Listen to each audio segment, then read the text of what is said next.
Hello, everyone. Welcome to another Matchbook Horse Racing podcast. More midweek action coming your way in the form of the Dante meeting at York. That's what we're going to be previewing, the first 2 days of it. So Wednesday and Thursday. We'll be back on Thursday with another podcast looking at Friday, and then the pick of the action on Saturday, which includes Group 1 racing in the form of the Lockhinge. But first 2 days of York, previewed here with Steve Jones and Donn McClean. A friendly reminder to like and subscribe if you do like our podcasts, and then it's definitely worth subscribing because you can watch them or listen to them whenever you like. Makes it much easier to digest our content.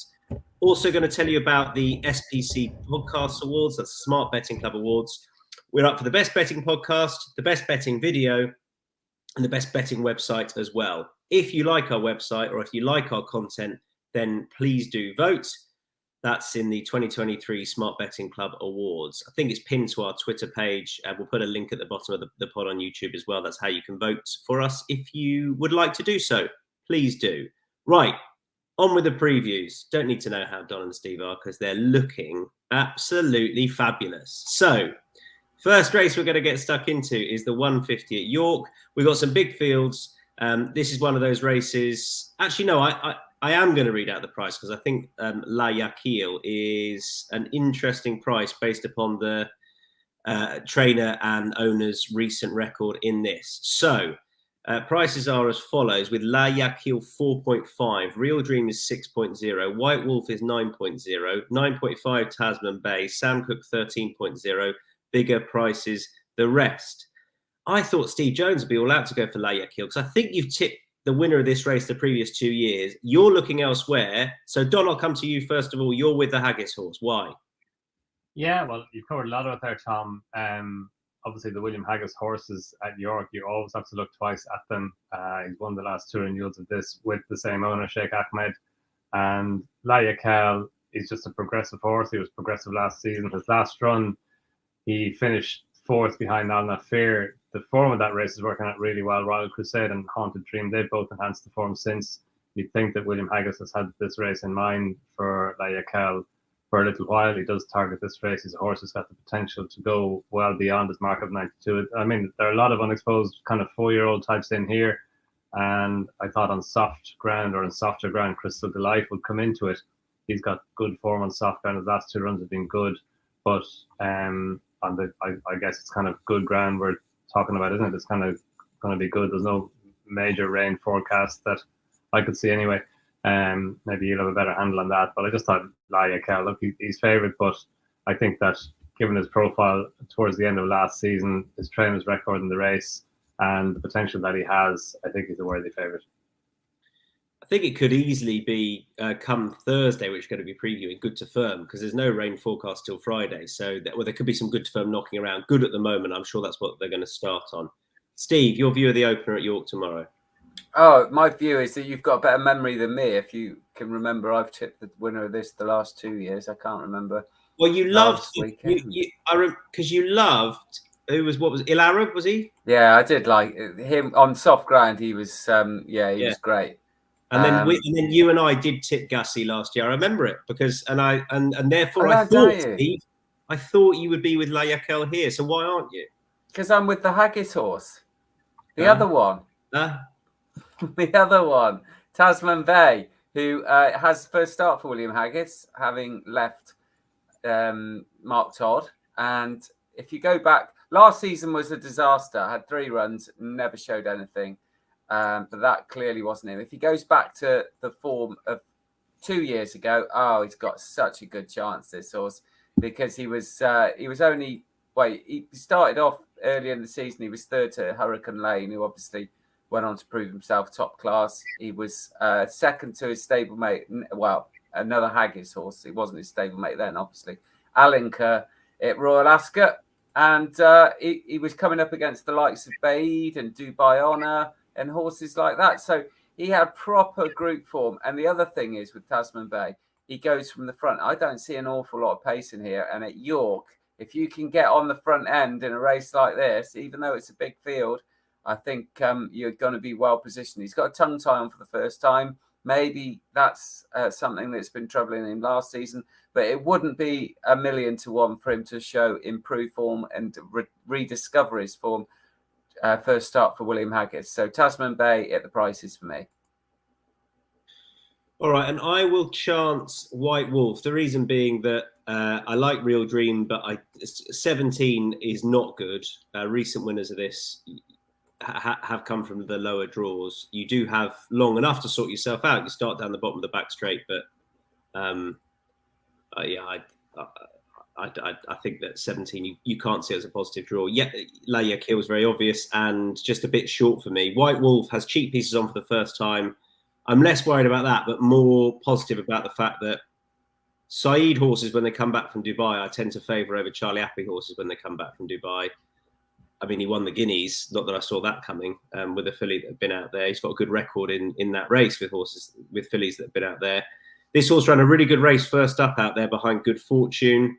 Then Saeed does what he sometimes does in Dubai and runs them on the dirt because he's brave and also sometimes too brave. So that didn't work out.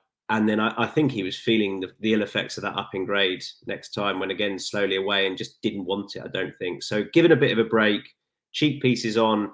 Like if you go back, they thought he was good enough to run in a Dante last year. He didn't really feature. He was beaten 10 lengths. But I think he's got to be of interest. Drops in back into a handicap of 101, back on the turf. I'll probably just chance him once this season. Win and place small stakes at about 9.0 for me for the opener. So a shout for La Yakil, a White Wolf shout, and the other Haggis horse, Tasman Bay, for Steve. We roll on to the next contest. This is the Churchill Tyres Handicap. It's the 225. Prices as follows. I love a straight course sprinter at York, but it's not always easier to find the winner. We've got 22 runners in here. Kanjar, who's drawn 19, incidentally, is 8.0. Dakota Gold out of 22 is 9.0. Bielsa out of 15 is 13.0. Gives a sub 13.0 out of 11. The preference in the market seemingly for the slightly higher draws, Steve Jones. Yeah, it's interesting, the draw at York. I don't ever think that there's much of a kind of going ground bias, but you need to be where the pace is, and that does seem to be high. I'm always drawn towards the lower numbers, but it does seem that is where the pace is going to be, and I don't think there's a huge amount of it again. And I think it's going to be hard enough to come from off the pace, especially if you're drawn low. So the horse that I quite fancy, winning place, is Mr. Wagyu, who, if you go back a couple of seasons, had really good form at York. Loved it. Won in the summer, was touched off I think that was the John Smith's Cup meeting. And last season, it didn't really happen for him at York, but he bounced back from that. He won at Epsom on Derby Day, and he also went over to the Curragh and won a hot handicap there. He won good. He ran very well at the Ebor meeting when fifth behind Summergand, who runs, and Summergand's such a great, reliable horse, but I think it's going to be his style of running from off the pace is not going to be easy in this race, in my reading of it. And Mr. Wagyu, the old sprinter adage, they're generally best on the third start, or that was always the general feeling. He's had two runs. Last time at Ripon was over 5 furlongs. He's just not quick enough for that, even on soft ground. He's much better on decent ground, and those 2 runs should have put him spot on, and he's well handicapped, or he's fairly handicapped. And John Quinn has his team in good form. So a decent price, I think, about 19.0 winning place, Mr. Wagyu in a wide open race. 19.0 Mr. Wagyu, who ran in this race last year, was pretty well held. The race won by Dakota Gold. I think the race will formulate towards the stands rail, just because that is where the best horses are, and that is where the bulk of the pace is. There's a lot of prominent races low, but out and out speed, I think, is a little bit middle to near side. Highest out and out speed is probably possibly gives a sub in 11. I'm going to back Mackinac, who was second to Dakota Gold last year and is slightly better off at the weights. He's 17.0. I thought that was a little bit too big and has had a run. So race fitness, I don't know, maybe that's a good thing. I'm just looking for reasons to back the horse. But the main reason is because he was second in the race last year, and I think he's well drawn in 17 and is 17.0. And the other one, I probably want to have a bit on Kanjar, who is very obvious, I know, but just looks a really nice progressive horse to kick on as a 4-year-old this year. Was last seen in listed company at Redcar over 7, just never really involved that day, and was disappointing in the Air Gold Cup. But prior to that, looked pretty smart and pretty progressive.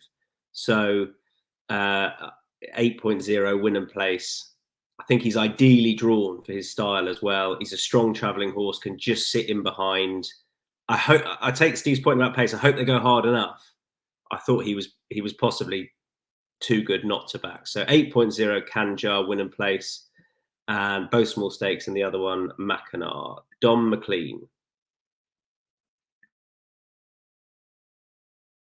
York, I kind of like low drawn horses when they tend to come over towards the near side. So the low drawn horses end up racing in the centre, and I think that might be what's going to happen here.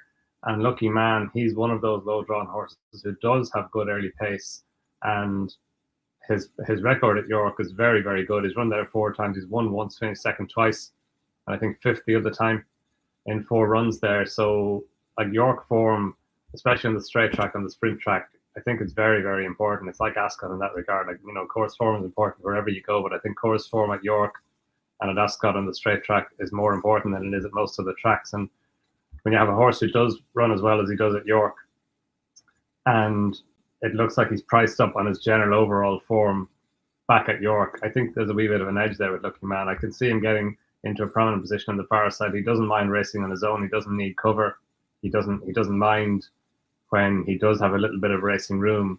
And he won at York back in September off a mark of 91. He's off a mark of 95, so he's only £4 higher now than he was then. He's only a 4-year-old. He's had plenty of racing. In fact, he hasn't really had a break. I was kind of thinking, how well does he go fresh? And his only run fresh was his race course debut. He hasn't really had a break since June 2021. But he did win after a break of about 5 weeks or thereabouts. And he won that York race. He'd been back in September, because his previous run was in July. So that he was kind of, I guess, semi-fresh that day. But good ground, seems to suit him well. Course and distance, 6 furlongs is his trip, and back at York. Yeah, I thought he'd be a wee bit shorter than he is. I can see him running well at a decent price. I want to bring in Tom's comment, which I quite like. He says the Haggis form this season isn't as good as normal. I can't back the Fav in the 150, even if the trainer has won it in the past. That's the La Yakel who we were talking about. I hadn't really thought about that, about him being out of form per se. I mean, looking at his strike rates, this time last year, April 29%, May 33%, June 24%. I mean, 17 and 16 comparatively. Going back to 2021, he was 28 and 19%. But I think there's something in that. I don't know if anybody wants to comment on that. He's strike rate wise, Steve, is a little bit lower than normal coming into this meeting. But would you be worried or not? No, not particularly. I think it's been a strange spring. It's been cold. It's been wet. I wouldn't, unless the trainer looks to be rank out of form, it wouldn't worry me now. And also, in the last 2 weeks, he hasn't had that many winners, but he hasn't had that many horses underperforming. He's had plenty of seconds and thirds in the last 2 weeks. He's only had 5 or 6 horses finish out of the first 4, something like that, in the last 2 weeks, out of 20 runners or so. So, yeah, I mean, I wouldn't be too worried about it, especially coming into York, and you know that his horses are going to be primed for York. All right, moving on. Tom, thanks for the comment. Interesting stuff. I now can't remember whether we've all had a go at that. Have we? Yes, we have, haven't we? Good. Moving on to the 3 o'clock. So this is the Duke of York Clipper Logistics Stakes, and I think a proper renewal of it as well. Mind you, we said last year that it looks a pretty weak renewal, and then Highfield Princess went and won it and then smashed up everything else, barring at the Breeders' Cup. She is 4.0. Creative Force is 4.33. The Astrologist is 6.5. 7.0 for Marshman, 10.0 as your Blue. Bigger prices the rest. Donn, let's talk some sense here, right? Let's just take a minute and look at the price about Highfield Princess and go, why isn't she shorter? Because she's a multiple top-level winner. like she beat up everything last year, over 5 and 6, 6.5 on different ground. I know she's got to give a couple of pounds away here, but wins, doesn't she? Yeah. Maybe she's not shorter because Creative Force finished in front of her in the Breeders' Cup Sprint and also in the Platinum Jubilee at Ascot last year. But I know, look, she was a revelation last season. This is where it all began, really, wasn't it? On this day last year, and she went on and won all those Group 1s, came over to the Curragh, won over 5 furlongs on soft ground, won the Flying 5, and wasn't beaten that far in the Breeders' Cup Sprint turf over at Keeneland. And she's back for more. It's great that she remains in training as a 6-year-old. And again, we're back to course form. And Creative Force has never run at York, Highfield Princess. She has, obviously, she's won this race last year. She won the Nunthorpe. And yeah, I just think she has a very, very solid profile for the race at the track, on the ground, over the trip. And she won it last year. She has to give £2 to Creative Force, so she's got a penalty to carry, but she doesn't get that negates the mare's allowance as well. But I wouldn't worry about that. It's more important that she's got that solid Group 1 form, and at the track as well, as we were saying earlier on. It's so important to have course form at York going back there. And yeah, I think she's the right favourite for sure. And yeah, I agree with you, Tom. I think she should be shorter. Good. Well, Steve doesn't. So go on. I don't have much to add to that, by the way, Steve. I thought she'd be shorter. I think I'm probably overdoing the confidence, but I thought she'd be shorter. Go on. I think she's a tremendous horse, but if ever you're going to take her on, it's first time out when she's giving weight to colts. Oh, gee, this is going to be if she does win, then she could be champion sprinter quite easily. But he hates. If anybody doesn't know, right? Steve Jones is horse sexist. It's a weird thing. When it comes to humans, he's fine. Everyone's welcome. But he hates a filly and mare. I don't know why. Absolute nonsense. I hate them when they're having to give weight away to colts, which is the wrong way round. You see in every group race or Group 1 race, the fillies get an allowance. But because of how well she did last year and the penalties that she accumulated in those Group 1s, she's got to give weight away, and she's got to give £11 to a horse that could be top class in Marshman. Now, Marshman's only a 3-year-old, so he gets all the weight allowances. In the last, there hasn't been a 3-year-old runner in this for ages, but when there was, going back, I think the last one was 2015. Matt Moo finished ahead, second at a big price. The previous year, Astaire had finished second to Marek, and the only other one to run was a 50-1 shot. So horses that come into this, 3-year-olds that come into it with good 2-year-old form, are dangerous, and that's what Marshman's got. Was second in the Jim Crack to Noble Style. That's really good form. Marshman was 4 lengths clear of Cold Case, also trained by Carl Burke, who went on to win a Group 3 at Ascot at the back end. Then Marshman, I thought his head was blown in the middle park. He just pulled way too hard. I don't know why they tried to. Well, they didn't really try to hang on to him, but he clearly, I thought, had enough of the year. Came out first time up, so he's got to run. He won at Chantilly. He's got that course form. He's got all the allowances. I think he's going to run a huge race. And considering the ones at the top of the market, Creative Force back after 4 days of winning at the weekend. That's not an usual thing for Charlie Appleby. So I don't know whether that's a good thing or a bad thing. And then you're going around horses that the astrologist, the Australian horse, you're guessing. He could bolt up, couldn't he? But given what we've seen Australian sprinters do in the past, but it's a little bit of a guess. So Marshman, for me, I think can be very, very good in getting the weight. 7.0, happy days. I take the point on Creative Force. That is an odd one, and I wonder if it's all just a bit of a. I don't know. Well, with Ascot in mind, maybe Charlie feels this is the right gap. I don't know, but either way, I think Highfield Princess. Well, if this is the right gap, Saturday wouldn't have been much different. No, exactly. It's a weird one. But I think that the filly, Highfield Princess, she's more a York 6 than Creative Force will be. I think he's more an Ascot 6 anyway. We digress. 2 shouts for Highfield Princess, 1 for Marshman, 7.0. Win and play, Steve, or just win? 7.0. I'm going win. I think this horse has got an exceptional shot. I'd be very surprised if this horse didn't run very, very well. And I'd be very surprised if I'd be pleasantly surprised if Highfield Princess can give weight to Cox. Okay. Moving on to the Tassels Musadora Stakes. Infinite Cosmos. Absolutely love her and hope she wins, but will she? She's sitting bang at the top of the betting at 2.9. Novakai is 7.0. Gather Ye Rosebuds is 7.5. Lambada is 8.5, 9.0 for Sea of Roses, then the bigger prices. So Infinite Cosmos is very much the team's steam. I'm interested in your thoughts on her, Donn. And will she be an Oaks filly off the back of this?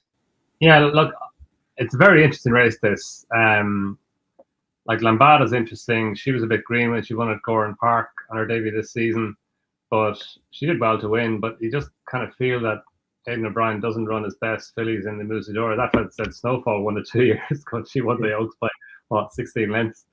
But it tends to be more guineas. You know, the track that he takes Tuesday, Love, they were guineas fillies before going on. So Lambada looks really interesting. She could take a good step forward from Goran Park. And she's a big enough price for an Aidan O'Brien trained horse in a Group 3 race in Britain. But I think I just kind of feel that, you know, maybe it's not the route that Aidan tends to take with his Oaks type fillies. Gather Ye Rosebud, she would be interesting on soft ground. Her debut run, she absolutely blitzed in a Newmarket 10 furlong race. She clocked a time that was 4 seconds faster than the time that the Derby favourite, the Lingfield Derby trial winner, clocked in the Navis Stakes half an hour later or an hour later. So she'd be in it, but that was soft ground. She was a massive price that day. We don't know how she's going to handle better ground. And Infinite Cosmos, yeah, she's just rock solid. Her debut run at Doncaster back in October was a really good run. She was on the far side. She missed the break, and she only just failed to catch Sea of Roses. And then she was good at Newmarket last time, representing the Michael Stout Rothschild combination. She's really well bred. Her dam's a half sister to Crystal Ocean, and yeah, you can see her taking a good step forward. And it's a no bet race for me, really. But yeah, I think she's the most likely winner, and you can easily see her being an Oaks filly afterwards. Steve? Yeah, absolutely. The other thing with her debut was, like Donn says, she was on the far side at Doncaster. And the winner there, Sea of Roses, is also in the field. They're only beating a short head, Infinite Cosmos. And Sea of Roses, had already run and then went on to finish runner-up in a Group 3 in France. And my view of Infinite Cosmos was that the soft ground that day, if you watch her gallop, and it was heavy as well at Doncaster, if you watch her gallop, she just skims the turf. So it wouldn't have been ideal. That was a huge performance. And then what she did at Newmarket first time up was just exceptional. And although she's coming from a maiden to a group race, there's not many horses in here. The likes of Gather Ye Rosebuds and Lambada are doing exactly the same. The horses that have got group form are not convinced about, and she is going to turn into an Oaks filly. I'm sure if she wins, she'll have no trouble staying a mile and a half whatsoever. Her Dam Whaler was beaten 3/4 of a length in the Lily Langtry at Goodwood over a mile and 6. So she's by Sea the Stars, so she's got loads of stamina in there, but she's also got a huge amount of quality. And I'd say we might see the Oaks winner tomorrow. There's every chance.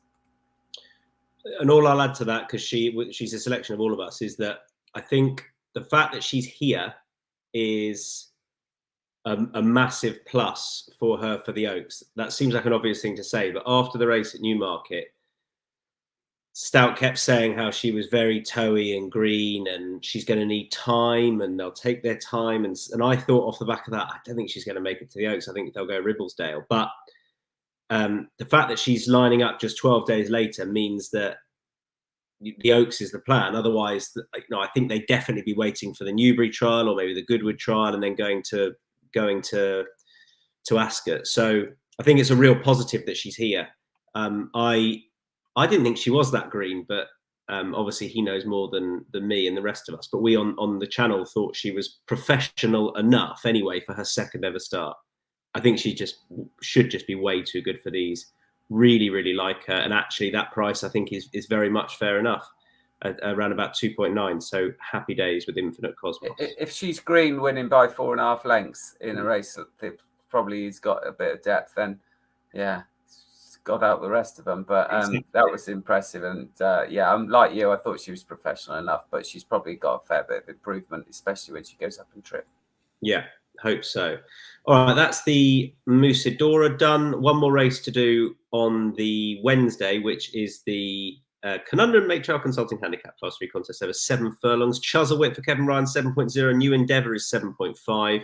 Ramazan is 7.5. Zoo-Run, 8.0. Catch the Paddy also for Kevin Ryan, 11.0, as is O'Night. Bigger prices the rest. I'll jump in here because I'm going to back both the Kevin Ryan horses.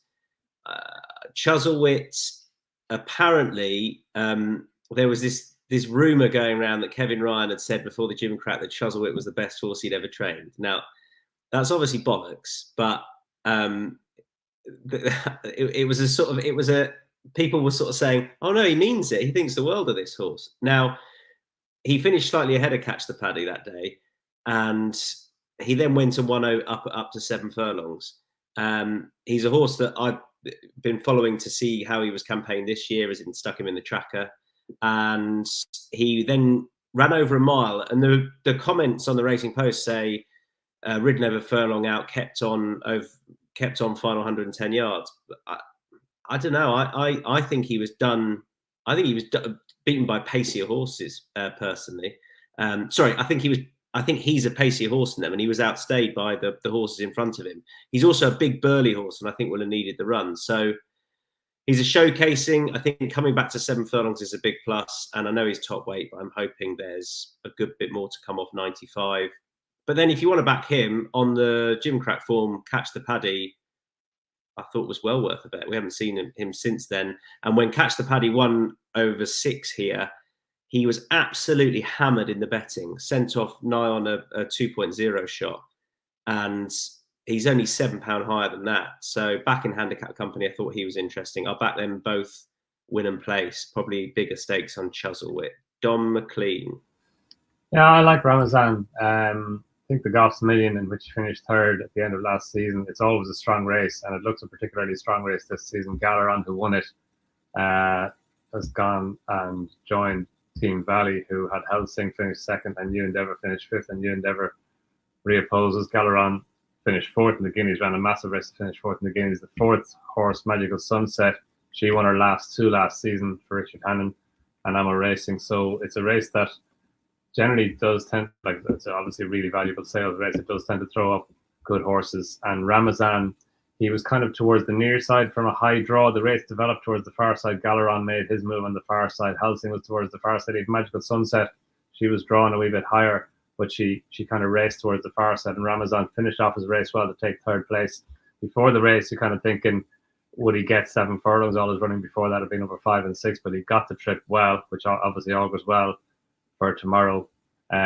He is worse off at the weights with New Endeavour. He has to give him £9 now. They raced off level weights in the Goffs Million, but he beat him by 4 lengths, and he probably had a wee bit more in hand than that. And New Endeavour's a shorter price than he is for tomorrow's race. So I just think Ramazan, that like on the back of that run, given that, and his runs before that were good. He's got good form at York as well. He finished fifth, a close up fifth in a nursery. Well, close up to the second horse. Streaks of Gold was a ready winner, but he wasn't beaten that far for second on his only run at York to date. And yeah, I think his horse could come forward, and the fact that it's better ground now than the soft ground he encountered at the Curragh, so it won't take as much getting as the Curragh did, and they can maybe be a wee bit more positive with him in terms of tactics than they were at the Curragh. So yeah, I can see him running a big race. Steve. Yeah, it's a really open race, this. I came down on Zoo-Run, who I think's open to huge amounts of improvement. Got a really speedy pedigree, but certainly won well over this 7 furlongs at Chelmsford. That was back in August. And then next time out, just didn't really have the run of the race at Kempton. I think maybe the track was a little bit tight for Zoo-Run there. But I think this season is going to kick forwards by a stallion, an Australian stallion called Zoostar, who I think is really good and underrated. And Zoo Run is trained by Andrew Boulding, ridden by Oisin Murphy, and I think I must say, is an open race. It's got to have some sort of chance, because I think this horse will take a big step forward this season. Okay, Zoo Run, Ramazan, Catch the Putty, Chuzzlewit. Hopefully none of the other 10 win, or will look stupid. Other Wednesday bets, it's just you, Steve. Newton Abbott, as you do. Yeah, well, Newton Abbott was on the list, so I thought I'd have a look at Newton Abbott, and I quite like Mon Jules in the first race, 205, who's trained by Harry Fry, ridden by Lorcan Murtu, who's got a really good record on this horse, is 3 from 4 on Mon Jules. And last time at Salisbury on the flat, ran another sound race, and just think that this horse has got more to offer, and with Inferno Sacri in there, we'll get a lovely fast pace to aim at. I know Newton Abbott, they don't come back, especially if they get way down the straight, but Mon Jules stepping up in distance to this kind of 2-3 almost be perfect on the good ground. So yeah, Mon Jules and the 205 at Newton Abbott. Matchbook Zero Wednesday long shots. A reminder of Matchbook Zero. If you never use the exchange, and if you never use Matchbook Zero, it's well worth taking advantage of, because it's zero commission. So with the nature of an exchange, and the prices on Matchbook Zero matched to the exchange on the selected markets, they're on Matchbook Zero, you're likely to be getting better odds. That's how the exchange works. And then take into account that there's absolutely no commission at all, well, even more likely. So if you fancy your horse, or whatever market it is that's up there, if you fancy it, it's well worth taking advantage of, because you're likely to be getting better odds. Zero margin, zero commission. It is up to £20. The max bet is £20 on there, and it's available from 10 a.m. each day. So head over to Matchbook Zero and take a look. Available from 10 a.m. each day. And these are the horses that we're recommending as far as the long shots go. Very likely to be getting better prices. Oh, God. They're all in the same race. Good. Well, I suppose, look, it's a handicap. Mackinac for me in the sprints. Steve? Mr. Wagyu. Donn. Lucky man. Lucky man. There you go. Mackinac, Mr. Wagyu, Lucky Man in the 225. Okay, we haven't got any lays. I'm not surprised, because it's really open racing. Best bets. Mine's going to be Chuzzlewit in the 410, purely because Kevin Ryan said he's a really good horse. Simple as that. Steve Jones. Marshman in the sprint, 3-year-old with a lot of sprinting ability. And taking you on is Donn. Yeah, Highfield Princess, head to head. I just think she should be even shorter than she is. Yeah, I'll remain impartial in that battle, except I'm with Highfield Princess. I hope Donn wins. Thursday, the Lyndham York Handicap, 150, kicking off with a sprint. And prices are as follows. Top of the betting when the dealing's done, 7.0. Corker, 9.0. Designer, 10.0. Illusionist, 10.0. 11.0. Mountain Peak, bigger price as the rest. I'm with Copper Knight, who's shortened up a little bit. The winner of this last year came up the far sides. 14 running here, and the stalls are far side. I think you might be advantaged by racing up against that rail. And Copper Knight can do that off a lowly mark. Ran in this race last year for about a stone higher. Copper Knight loves the track, particularly off this sort of mark. Get out and go. And I don't trust when the dealing's done personally. Not at this track either. I've had too many losses on him, so I wanted to look elsewhere. Copper Knight for me at 13.0. Steve? Yeah, when the dealing's done, he's for the gambler amongst us. But Clarendon House is my selection, who's trained by Robert Cowan. And this horse ran really well first time up last season, finishing ahead second to Razel. And the pair of them were clear. Now, Razel, what he did after that, this makes Clarendon House look pretty good. And I think maybe fresh is the first time out is the time to catch him. He was given some pretty lofty targets later in the season. He even ran in the Numthorpe, and but he's not up to that level. But back in a handicap, I think Clarendon House has been overpriced. So I can't remember what sort of price he was, to be honest, but I think it was about... I'll tell you. 15.0. 15.0, yeah. I think winning place, I think he's got an excellent chance. Okay. And Donn, 9.0 for your shot. Yeah, I like Corker. Again, we're back to track form. Like he ran a big race in a listed race, the City Wall Stakes in July when he finished her behind Royal Acclaim, who I think was sent off as favourite for the Nunthorpe. He won at this meeting last year. He won the 3-year-old sprint handicap off a mark of 95. He went up to a mark of 104. He's back down to a mark of 100, so he's only £5 higher than the mark off which he won last year. And like he was well beaten on his debut this season in the Palace House Stakes, but it was a seasonal debut. It was on soft ground. He should be better and better ground, better back at York as well. And yeah, I can see him, given that he's got conditions in his favour and the track in his favour, I can see him running a decent race at a decent price. That's the 150 done. Sprint handicap. 225 is the Middleton. 154 grand on offer for this if you're interested in that sort of thing. Big prize money. Free Wind at the top of the betting is 2.3. Aracita is 6.0. Sea Silk Road 6.5. Toscana Bell 9.0. 10.0. Stay Alert. Bigger prices the rest. Donn, I'll come straight back to you. Who are you with and why? Yeah, a Free Wind. Like, I mean, what she did in the Lancashire Oaks last season was quite incredible. Like to lose the ground that she lost when Sela Rasa and Ashada came together in front of her, and to check back and pick up again and beat good fillies like Sela Rasa and Ashada. They're top class fillies. We haven't seen her since, and that's obviously not ideal. That was early July, so she obviously had some kind of an issue after that. But look, Arista, she's a good filly, and she beat a good filly, I think, of Paddy Toomey's, from whom we could hear a bit more this season, Ross Carberry. And in the Group 1 race at Deauville last season, she was only beaten by Nashwa and the Nassau Stakes. And she sets a good, or she has a good level of attainment. But I just think Free Wind could be a bit of a superstar this season as long as she gets a clear run at it. And she was progressive anyway going into the Lancashire Oaks last season. I think she can resume that progression at this season. She's relatively lightly raced, and just think she's a really exciting filly. And again, she's only a 13-day shot, but yeah, I think that's around about right. Maybe a bit better than fair. I'll come in there because I'm with Stay Alert, although I really respect Free Wind. Like, I think she's excellent, and I'm just a bit of a chicken, to be honest, and that worry about why she's been off since, I don't know, it concerns me. And Stay Alert should not have the beating of her on that Lancashire Oaks form. Stay Alert came out and won at Newbury and then was last of the bunch at Ascot in the Fillies and Mares, albeit that was up into Group 1 company. But they said after that race that she didn't like the ground, so I'm willing to also forgive or mark her up a little bit on the Haydock run behind Free Wind because that was on soft ground. And the other thing was that was a bit of a rising grade for her, and she was just keen up to a mile and a half. I think the drop-in trip could be a good thing for her. For all, she should stay a mile and a half. I quite like the drop-back-in trip. She settled better over this in a 9-runner over this sort of distance in the 9-runner field at Newbury.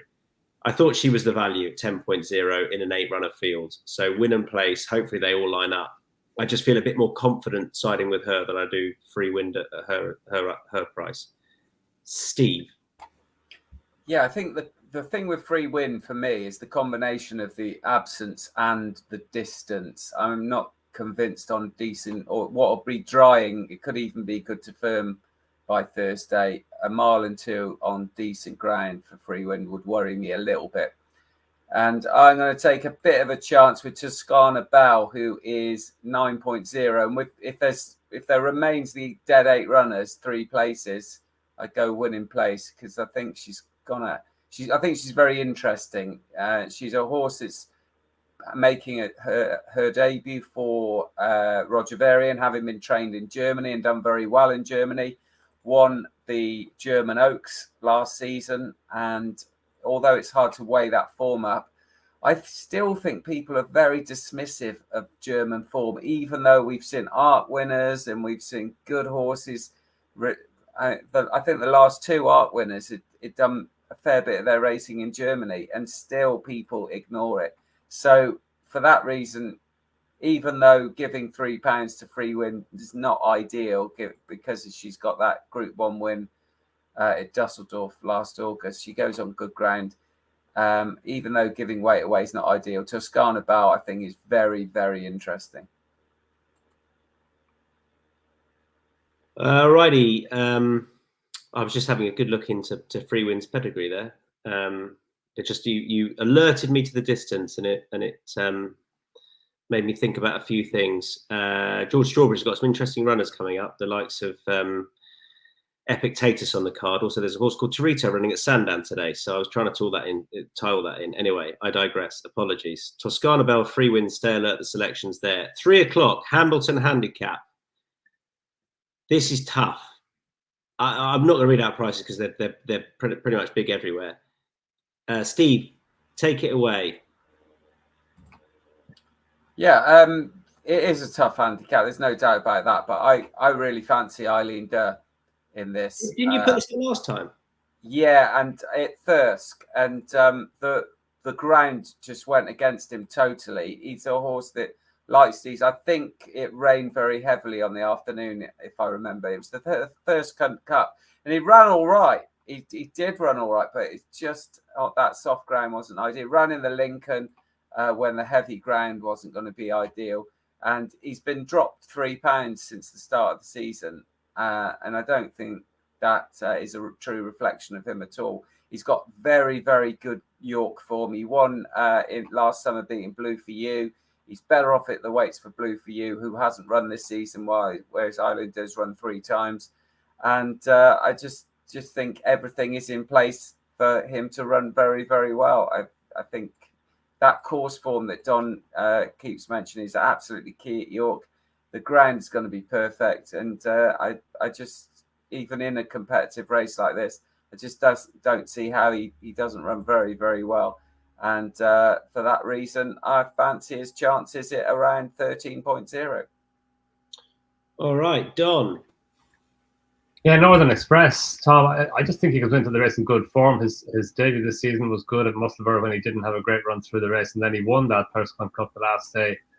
I thought he won with a wee bit in hand. He only won by 3 parts of a length. He travelled like the most likely winner from a long way out. He quickened to the front, and then when they were kind of coming at him, he seemed to find a wee bit more and was going on again. He was always holding Pisanello and Safe Voyage, and they both enhanced the form since Pisanello won at Hamilton there at the weekend. Safe Voyage ran a massive race in the Victoria Cup there at Ascot on Saturday. So the form of the race is working out well. And yeah, I take Steve's point about the ground. It was soft that day, but he's got form on better ground as well. And he's got form at the track as well. He's won twice at York.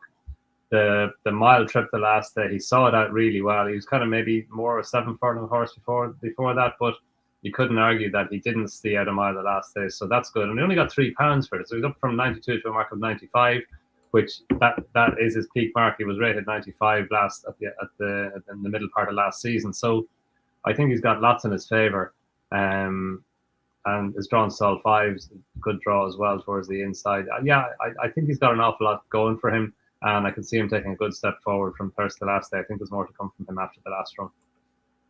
Well, I am absolutely with you. And the only reason I didn't put him down is because you have, and I'm probably going to end up backing too many horses. But I put this horse up at this track over the mile in August. And I was a bit frustrated with the run he got, to be honest. But he ran okay. He was good at Thirsk. And that is really good form, like you say. Pisanello bolted up at Hamilton. I thought would have won with a clearer runner, even easier, and that's deep form at Hamilton itself. It being a Sky Bet Sunday Series race with plenty of prize money on offer, so I think he's worth a bet. But the one I'm really excited about is this Astro King at 21.0. He was third over this course and distance in August.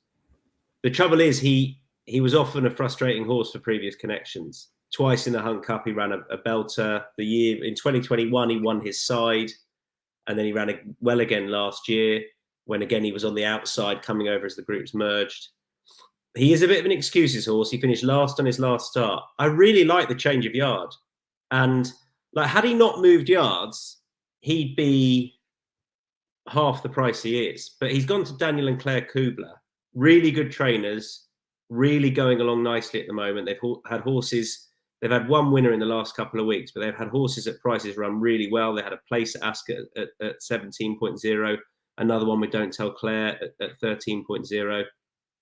I think it's a big plus, a horse like Astro King, gelded, moving to a quieter yard. I He might absolutely blow out, but I be pretty 21.0. I'm very excited about him. I'll have a good go win and place at him. Mihal Deasy says, I am the Astro King, 5 goals and 3 assists last night in Bishopstown. You're an idiot, Dees. I love that. Very good. Moves well, does Dees. 5 goals and 3 assists.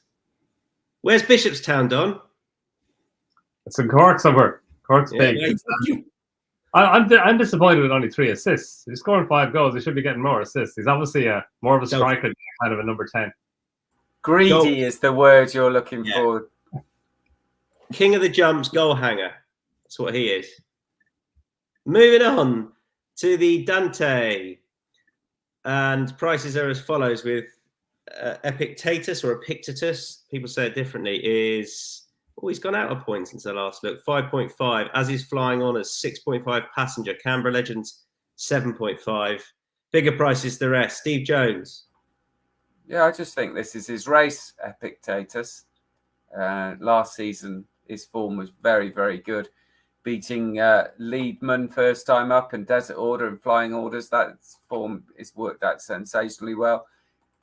Second to Silver Knot, splitting Holloway Boy as well. That's obviously very good form. And then second at Doncaster on deep ground behind August Rodin. And although he didn't run very well in the Guineas, that you can't really say that finishing second in that kind of strange Group 1 up at Doncaster, the back end was his bad form. So he's also had a run at Epsom. I think this is his trip. I would be a little bit concerned for him going up in distance for the Derby. I don't know what their plans are, but I'd say he'd be more suited to the French Derby than he would be at Epsom. But regards the Dante, I think he's got an excellent chance.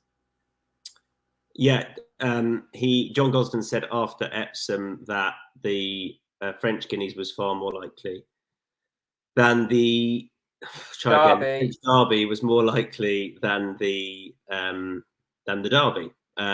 He's a Kingman. Gosden never runs his Kingmans over a mile and a half, and he's too quick for that. I don't like him, Steve. I think his form's pretty average. I don't like the Doncaster form all that much. I know the Silver Knot form then in turn ties in with Chaldean. I just think he's a bit. Well, he's drifted out of point now, but I want to take him on with Canberra legend James Ferguson. For some reason, doesn't command the respect as a trainer I think he deserves when he comes up against the big boys. I think he's really good and he's got some nice horses. I was impressed with this horse last time. We should appreciate the step up in trip. And also Liberty Lane. Waipiro, he was giving weight to him, and Waipiro's come out and backed up that form by finishing second in the Lingfield Derby trial. He was a bit fresh that day as well. I think I'm hoping that'll just take a bit of the buzz out of him, because on his Nottingham form, I think he's really good, Liberty Lane, and he's a massive price, 29.0. So win and place for me, Donn. Yeah, Canberra legend, Tom. I'm with you with him. Look, I think it's a fascinating Dante. There's so many unknowns in there. Like Flying Honours is fairly well exposed, but he's a Zetland Stakes winner. Epictetus likewise ran a big race in the Virgin Futurity and did win the Blue Ribbon Trial. Hadrianus probably didn't do a huge amount for the form in the Chester Vase. He ran well to a point, but then was pretty well beaten in the end. Continues of Aidan O'Brien's 2 for 2, including a Group 3 race at St. Cloud at the end of last season. Passengers won his maiden a few weeks ago, Michael Stout. But yeah, Canberra legend. I agree with him, the trainer, Tom. James Ferguson, he's obviously a good trainer, but kind of lower profile. And if he was trained by with a different name in the trainer's column, he might be a wee bit shorter than he is for both the Dante and the Derby. And I thought he did well to win at Newmarket the last day. He kind of seemed to not really handle the dips so well, but when he met the rising ground, he really finished off his race strongly, and he won well. He's an interestingly bred horse, because his dam's a half sister to Blaine and Bogart, who are obviously sprinters, but he himself is a half brother to Youth Spirit, who won the Chester Vase over a mile and a half. So, and he raced the last day in the field, and as if he would improve for stepping up and trip. He did hold an entry in the Guineas, which is interesting, but James Ferguson, I think, said afterwards that it was Dante Derby, but that's the route he was going fairly quickly afterwards. So yeah, I just think he's an interesting horse. He might be a wee bit below the radar, and he just might be a wee bit overpriced as a result. Donn, this one's for you. Giles says the Ballysacks is always a decent race. This year's winner, no exception. A double figure price is absurd. About White Birch, that is. What do you think? Yeah, in White Birch, he was a really game winner. They went a fast pace in the Ballysacks, and I was talking to the trainer's son afterwards, and I think the intention was to go for the Derrinstown, but he didn't go for the Derrinstown. So yeah, just wonder what the plan is with him now. But no, he was a good winner, and again, lower profile trainer like John Murphy, very very good trainer as well with his son George. So he's a horse who could be, yeah. I mean, he's visible. He's a standout as his name suggests, White Birch. But yeah, I think I agree with Giles. Yeah, I think he's a horse who's bubbling under and could be a wee bit more to come from him. Alrighty, that's us done with the Dante. The Westo Stakes, the 410. Didn't get prices up for this, so apologies, but I will. 5 furlongs and Rocket Rodney 5.0, Woolbank 5.5, Silent Words 8.5, 9.0 change of mind, as is Hispanic. I'm very small stakes Woolbank, Donn, but you can probably make a better case. I just like his form from last year, particularly the Trillium form, to be honest, but whether or not he's going to be a good 3-year-old, I don't know. Yeah, no, I'm similar, Tom. Like, small stakes, not a race that I have huge conviction about. But I thought he ran well in the Norfolk, and because of all the kind of chat about, the interference in that, then his run might have gone a wee bit under the radar. He wasn't interfered with, but I thought he did well. He ran on well and finished a good second. And then in the Molecombe, he was towards the the far side in the Molecombe, which wasn't ideal. Trillium, she came up the inside rail, and she was obviously very good in winning, and Rocket Rodney split the pair of them. He's got a reverse placement with Rocket Rodney, but I think the fact that he was on the far side wasn't to his advantage. Trillium came out and enhanced that form. Next time won the Flying Childers, and he's wearing a tongue tie today for the first time. He goes well over the tree. He won his novice stakes by 7 lengths over the course and distance. So we're back to that course form, which is a positive. So yeah, I just think he's an interesting alternative to Rocket Rodney. And Steve, your selection, how confident? Oh, I couldn't really get my head around this race, but Hispanic, I think, is overpriced, no doubt about it. And that it's around 9.0. A bit surprised at that because this horse absolutely bolted up at the Curragh in first-time blinkers last back end. And there was a good few winners came out of that. I thought it was strong form, and he's absolutely destroyed them. And then he's come over to Doncaster on heavy ground for a listed race, and he just hasn't got home over the 6 furlongs. I think he's going to be A, better over 5 furlongs, and B, better on decent ground, and that's what he gets first time out. If he's ready to rock, then Hispanic must have some sort of chance. All right, the other bets, Steve, you've outdone yourself again. 205 at Salisbury, other bet on Thursday. Oh, why have I done that? Juniper. Eve Johnson-Houghton has got her 2-year-olds in sensational form, and Juniper Berry's won first time up by 5 lengths. I thought that was a real good starting point. Then the form has worked out pretty good indeed. There's a couple of winners come out of that, and the runner-up is twice run well, so it looks good form. I know people are getting excited about the top horse Relief Rally, who won on soft ground at Windsor for William Haggis, but I'm not convinced that 5 furlongs on decent ground is going to be the thing for Relief Rally. I think he wants to go up in trip, or she wants to go up in trip, and Juniper Berries might just be a bit quick. All right.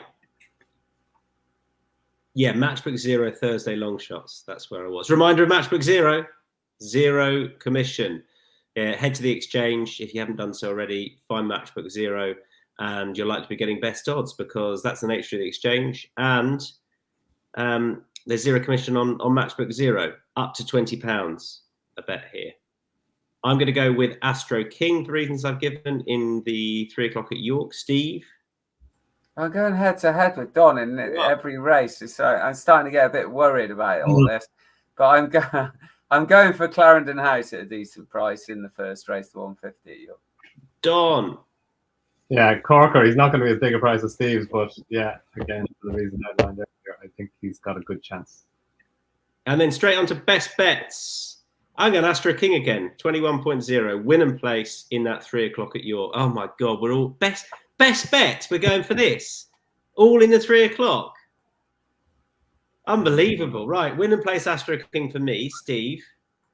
Eileen, who finished behind Northern Express last time, so I'll leave that one to Don. Don. Northern Express. We probably won't confirm places with Eileen though. So all we need to do is just back the 1, 2, 3 there, because I take it we're all going win and place at the prices. So there you go. We'll look like geniuses. Steve, thank you. Don, thank you. Nice Tom. Great Thank you. stuff. Enjoyed it. Best of luck, everybody.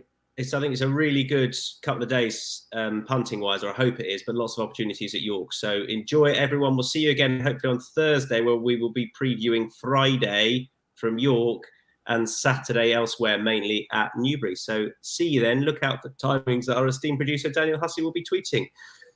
Head to Matchbook Insights as well for a recap of all the best bets. Ta-ra!